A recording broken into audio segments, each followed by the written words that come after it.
La première, c'est la question du dialogue.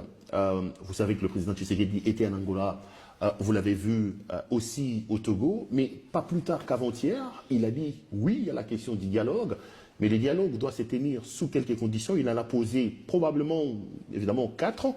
1, ça doit se passer à Kinshasa.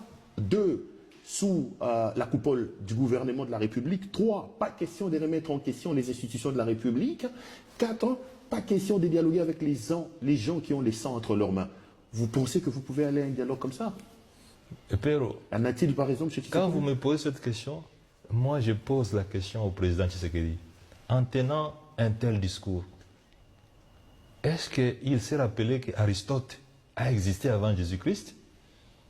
Est-ce qu'il s'est posé la question si Socrate et Platon ont existé avant Jésus-Christ?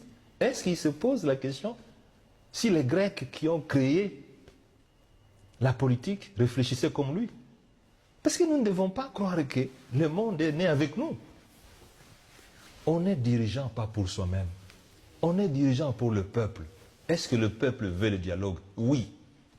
Est-ce que le peuple est d'accord avec cette démarche? Vous savez, ce n'est même pas un dialogue ce qu'il veut faire, c'est un monologue. Mais il a fait un monologue ici avec son conseil spécial. Ça a produit quoi?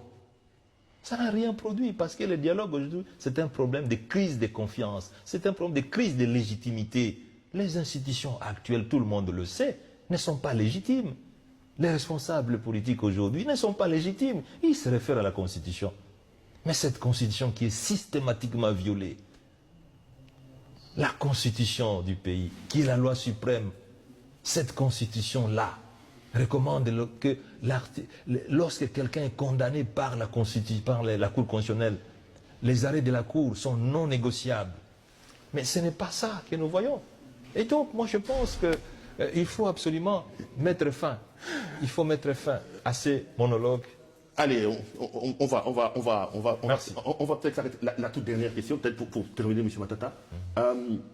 Je ne vous ai jamais entendu condamner le Rwanda, l'agression dans l'Est de la République démocratique du Congo. M. Tshisekedi pose également ça comme une des conditions sur la table. Quelle est votre analyse sur ce qui se passe notamment avec les Nanga, soutenus selon les rapports des Nations Unies par le Rwanda? Vous les soutenez, vous comprenez les combats qu'ils sont en train de mener? Mais j'ai déjà répondu plusieurs fois à cette question. Je crois que si vous vous référez à mes interviews au TV5, vous allez trouver mon point de vue sur cette question. Mais je pense que le plus important aujourd'hui, c'est de savoir, est-ce que la RDC réalise ses missions régaliennes, qui sont celles de protéger son peuple, son pays et tous les biens qui se trouvent dans le pays? Je remarque que la RDC, les autorités congolaises, ne sont pas capables. Elles sont incapables de protéger le pays. L'armée, c'est une question régalienne. La souveraineté nationale, elle se protège, elle ne se dégrade pas. Au lieu de chanter, il faut pouvoir être responsable. Voilà. Merci. Allez, on va terminer par là. Ça a été un grand plaisir pour moi de vous présenter cette courte interview. Peut-être qu'on va revenir pour d'autres éléments. Merci à vous de nous avoir suivis. Retrouvons-nous sur cette chaîne pour d'autres numéros de cette émission. Bonsoir chez vous et à la prochaine.